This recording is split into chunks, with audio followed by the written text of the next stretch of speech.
আসসালামু আলাইকুম সবাইকে। আজকে মূলত আমরা যাচ্ছিলাম হসপিটালে, কারণ হচ্ছে আমার ভাবি একটু সিক। তাই আমি আর ভাবি বের হয়ে পড়েছি হসপিটালে যাওয়ার জন্য। তো বের হয়ে দেখি এত পরিমাণে গরম, কত রোদ। আগে যদি জানতাম তাহলে হয়তো এই সময় বের হতাম না, আর একটু পরেই বের হতাম। কারণ আমরা সচরাচর বের হই না, তার জন্য জানা ছিল না যে এই সময় অনেক রোদ থাকবে। যাই হোক, বের হয়ে যেহেতু পড়েছি তো কিছু তো আর করার নেই। আর এইখানে আমি আম্মুর কিছু ওষুধের পাতা নিয়ে নিয়েছিলাম, এটা দেখে ওষুধ আনার জন্য। দেখেন কি পরিমাণ রোদ, রোদের চাইতে রোদের তাপটা আরও বেশি।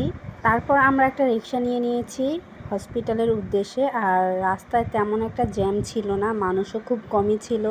এত পরিমাণে গরম যে মানুষ দরকার ছাড়া বেরিয়ে হয় না ঘর থেকে, যেমন আর কি আমি তো একবারে বেশি দরকার ছাড়া ঘর থেকে এক পাও বের হই না। আর এত গরমে কারই বা ইচ্ছা করে বের হতে। আর এই তো আমরা চলে আসলাম মেইন রোডে। আর মেইন রোডে রিক্সা দিয়ে যাতায়াত করতে আমার তো অনেক ভালো লাগে, কারণ ভরপুর বাতাস লাগে। আর এই তো বলতে বলতে আমরা চলে আসলাম হসপিটালে। আর এই তো ভাবি হসপিটালে ঢুকেই চলে গেল টিকিট কাটার জন্য। এইখানে আবার টিকিট কাটতে হয় 50 টাকা দিয়ে। ভাবি টিকিট কাটতে কাটতে আমি এখানে একটু হসপিটালটা ঘুরে দেখছিলাম। এই তো টিকিট কাটা হয়ে গেছে, এবার আমরা যাচ্ছি ডক্টরের কাছে। ডক্টরের রুমের সামনে যেয়ে দেখি আরও অনেক পেশেন্ট আছে, তো আমাদের কিছুক্ষণ ওয়েট করতে হয়েছে।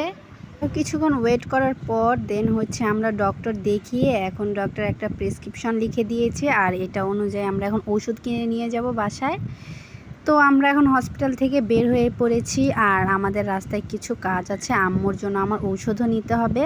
তারপর আমরা রিক্সা নিয়ে চলে আসি বাসার কাছে। আর ওইখানে শুনছিলাম মাইক দিয়ে বলতেছে আমাদের বাসার আশেপাশেই একটা মেলা বসেছে। তো ভাবি বলল চলো আমরা একটু যেয়ে ঘুরে আসি, দেখে আসি। কোন কাজে বের হলাম আর কোথায় চলে আসলাম। যাই হোক, মেলার কথা শুনে তো আর চুপ থাকা যায় না, ভাবলাম একটু দেখেই আসি। তো এখানে চলে আসলাম আর দেখলাম ফার্স্টে এখানে কিছু 3 পিসের কাপড় আছে। তারপর হচ্ছে এই যে এখানে আর্টিফিশিয়াল ফুল আছে। আমি তো ভাবতেছিলাম মনে মনে যে আমাদের বাসার জন্য কিছু ফুল নিয়েই নেই। মেলাটা অত বড়সড়ভাবে বসেনি, কিছু কিছু টুকটাক জিনিস নিয়ে বসেছে, হয়তো সামনে আরও বাড়বে। মেলাটা ভালো করে দেখতেও পারলাম না, এইদিকে আম্মু বারবার ফোন দিচ্ছে কেন আমরা এখনও যাচ্ছি না, অনেকটা লেট হয়ে গেছে। তো আমরা কিছু টুকটাক জিনিস নিয়ে চলে গেলাম বাসায় আম্মুর ঔষধ নিয়ে। আর কি নিয়েছি সেটা থাকবে পরের ভিডিওতে। ততক্ষণে সবাই ভালো থাকবেন, সুস্থ থাকবেন। আল্লাহ হাফেজ।